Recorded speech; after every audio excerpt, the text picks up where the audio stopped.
Prezadas irmãs, prezados irmãos, jovens de todas as idades, que Jesus, o amigo e benfeitor de nossas vidas, continue a nos envolver na sua paz.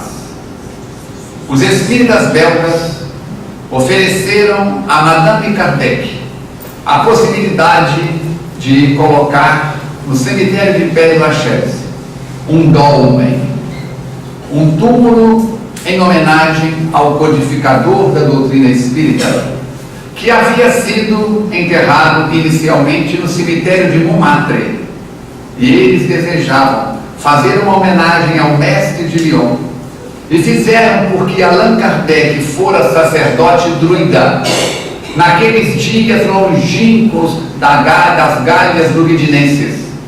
Ele se chamava na época, o nome que assina as obras espíritas, ele que recebe no registro, naqueles dias da França, o nome de Leon Hippolyte Elisard Rivail, coloca nos livros Allan Kardec por orientação do Espírito Zéfiro, que lhe diz: somos amigos de muitos séculos.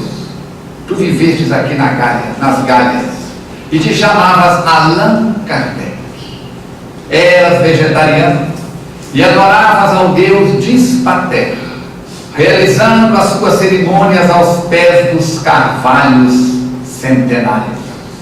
É este Allan Kardec que os belgas estão homenageando e colocam esculpido nas lápides, nas pedras, uma frase extraordinária que passa a receber destaque no movimento espírita: nascer, viver, morrer, renascer ainda e progredir sempre, tal é a lei. Demonstrando numa frase concisa aquilo que o Espiritismo diz, aquilo que o Espiritismo nos apresenta, sem inventar. Por quê? Quando começa o movimento espírita a se expandir nas terras do Brasil, a partir do trabalho dos baianos com o jornal Eco de Além Túmulo e com o trabalho de Bezerra de Menezes no Rio de Janeiro, e o trabalho cresce na correspondência que é feita com Leon Denis, com Allan Kardec, com todos os companheiros da Europa, surge uma resistência, porque o Espiritismo trazia uma palavra que incomodava os homens de autoridade religiosa na época. Palavra essa que era a reencarnação.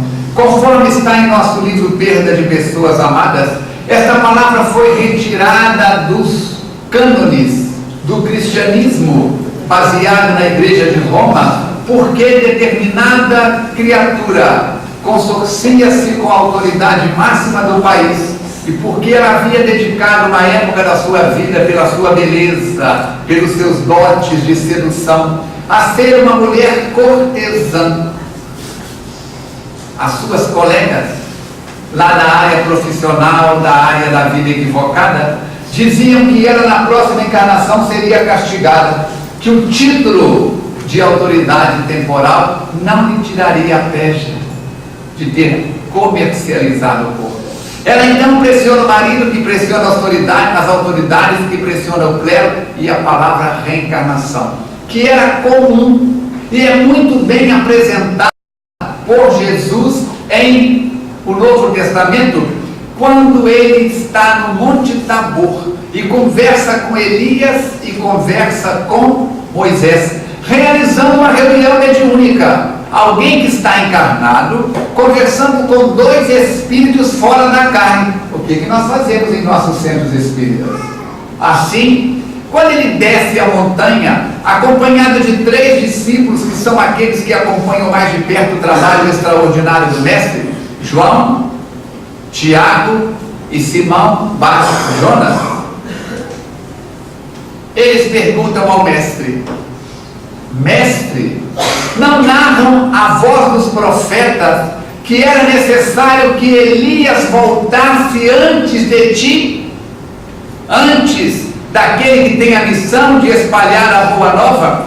Está no Evangelho de qualquer religião cristã as palavras extraordinárias de Jesus, quando diz: em verdade eu vos afirmo que Elias já voltou e não foi reconhecido. Ponto. Parágrafo. E eles entenderam que Jesus se referia a João o Batista. Se João o Batista era Elias que havia voltado, olha a reencarnação. Um outro momento tranquilo é quando ele é procurado na calada da noite, fora dos muros de Jerusalém.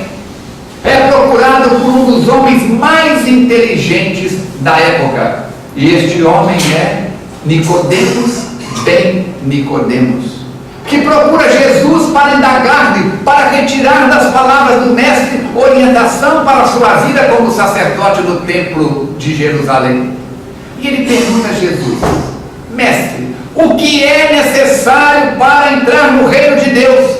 E Jesus afirma em palavras curtas e diretas: ninguém poderá ver o reino de Deus senão nascer de novo. Colocamos no livro a explicação desta frase de Jesus. E ele, Nicodemos, pergunta: mestre, como pode um homem já adulto voltar ao ventre de sua mãe? E ele diz: tu que és doutor em Jerusalém, não entende das minhas palavras? Nascer do fogo e da água, nascer do espírito e da matéria. E nós vamos ver mais tarde na orientação daqueles que estudam as palavras do mestre dentro da Cabala e dentro da tradição judaica, que para os hebreus nascer do fogo é o fogo do espírito que irradia em todos os lugares, que o próprio Jesus vai dizer que o espírito é como o vento.